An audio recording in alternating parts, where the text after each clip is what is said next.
کامام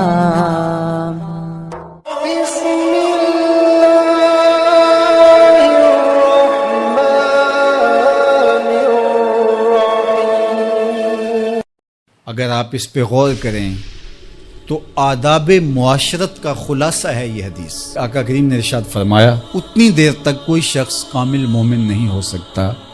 جب تک وہ اپنے مومن بھائی کے لیے وہ پسند نہ کرے جو اپنے لیے پسند کرتا ہے۔ ایک اچھا معاشرہ تشکیل دینے کے لیے آپ کو کوئی رہنما اصول چاہیے گا تو اس سے بہتر آپ کو کوئی اصول نہیں ملے گا۔ اپنے لیے بہرحال بندہ بہتر ہی چاہتا ہے، تو جب وہ اس مزاج میں ڈھل جائے کہ میں اپنے مومن بھائی کے لیے، اپنے معاشرے کے دوسرے افراد کے لیے بھی وہی چاہوں گا، تو پھر مجھے بتاؤ کہ معاشرے کے اندر پھیلتی ہوئی روحانی بیماریاں،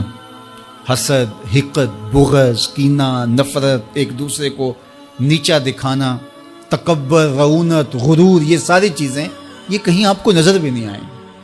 صرف اسی حدیث کو اپنا امام بنا لیا جائے اور اپنا منشور حیات مان لیا جائے۔ محمد بن حنفیہ رضی اللہ تعالیٰ عنہ حضرت علی المرتضیٰ رضی اللہ تعالیٰ عنہ کے فرزند ہیں، لیکن حضرت سیدہ فاطمہ الزہرا سلام اللہ علیہا سے نہیں ہیں، اور حضرت امام حسن رضی اللہ تعالیٰ عنہ حضور علیہ السلام کے نواسے، تو بھائی آپس میں، تو دونوں میں کسی معاملے میں شکر رنجی ہو جاتی ہے۔ شکر رنجی جس رنج میں مٹھاس ہو، شکر ہو، میٹھی ناراضگی، کوئی بغض حسد پہ مشتمل ناراضگی نہیں۔ تو حضرت محمد بن حنفیہ ایک دن بیٹھے تو سوچا کہ وہ میرے عمر میں بھی بڑے بھائی ہیں، اور پھر دوسری بات یہ ہے کہ وہ رسول خدا کی بیٹی کے بیٹے ہیں، ان کا یہ اعزاز ہے، بہرحال مجھے تو یہ اعزاز نہیں ہے، پھر جوانان جنت کے سردار بھی ہیں، تو میں ان سے ناراض ہوں، وہ میرے سے ناراض ہیں، تو بات بھی کوئی اتنی خاص نہیں، تو اب دن بھی 3 گزر رہے ہیں، چلو میں ان کو راضی کر لیتا ہوں۔ تو گھر سے نکلے ان کو راضی کرنے کے لیے، تو واپس آ گئے راستے سے، کاغذ لیا اور اس کے اوپر اپنے بھائی کے نام مکتوب لکھا کہ میں آپ کو راضی کرنے کے لیے گھر سے نکلا تھا، لیکن راستے میں مجھے حضور علیہ السلام کا فرمان یاد آیا کہ جب 2 مومن بھائی آپس میں کسی معاملے میں الجھ جائیں، ناراض ہو جائیں، تو جو صلح میں پہل کرے گا وہ جنت میں بھی پہلے جائے گا، تو میں تو یہ گوارا نہیں کرتا کہ آپ سے پہلے جاؤں، تو میں ناراض ہوں، آپ آئیں اور مجھے منائیں۔ تو حضرت امام حسن نے خط پڑھا اور مسکرانے لگے،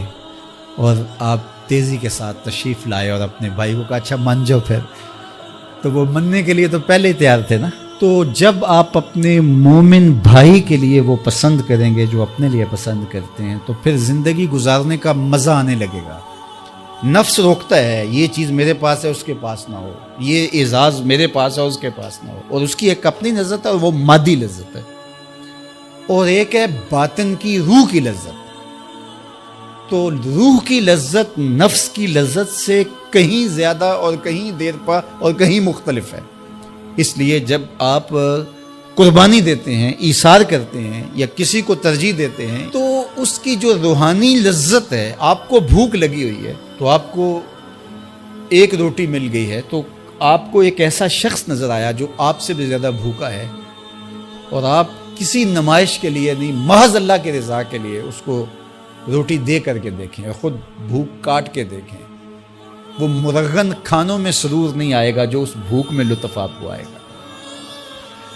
تو حضور علیہ السلام کا یہ فرمان اپنے عمل کا حصہ بنا لیں، اور اپنے بھائیوں سے جو خونی رشتے سے جڑے ہوئے بھائی ہیں وہاں سے شروع ہو کر کے پورے معاشرے کے اندر اس کا عملی نفاذ کریں۔ آپ کو اتنا سرور آئے گا اور باطن میں اتنا نور آئے گا،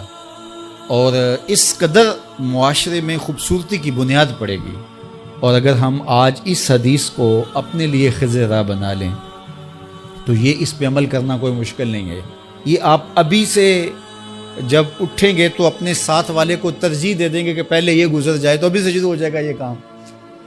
تو یہ آپ گھر میں اپنے بچوں کے ساتھ، اپنی بیوی کے ساتھ، روزمرہ کی زندگی میں جہاں ملازمت کر رہے ہیں، کاروبار کر رہے ہیں، جن دوستوں کے ساتھ کھیل رہے ہیں حتیٰ کہ، تو یہ وہ چیز ہے کہ اس کا آغاز عمل سے پہلے سوچوں سے شروع ہو جاتا ہے کہ آپ کسی کے لیے اچھا سوچنا شروع کرتے ہیں. جو اپنے لیے سوچتے ہیں وہ اپنے بھائی کے لیے بھی سوچیں. ہمارے بزرگ فرمایا کرتے تھے کہ کسی کے ساتھ دوستی کا ایک حق یہ بھی ہے کہ اس کی آخرت کے لیے سوچا جائے کہ یہ میرا دوست ہے تو دنیا میں میرے ساتھ ہے تو حشر میں بھی جنت میں میرے ساتھ ہو. تو اس کی ہدایت کے لیے اگر نماز نہیں پڑھتا تو اس کو نماز کی طرف لے کر آئیں. اگر اس کے معاملات کے اندر خرابیاں ہیں تو ان کو دور کرنے کی کوشش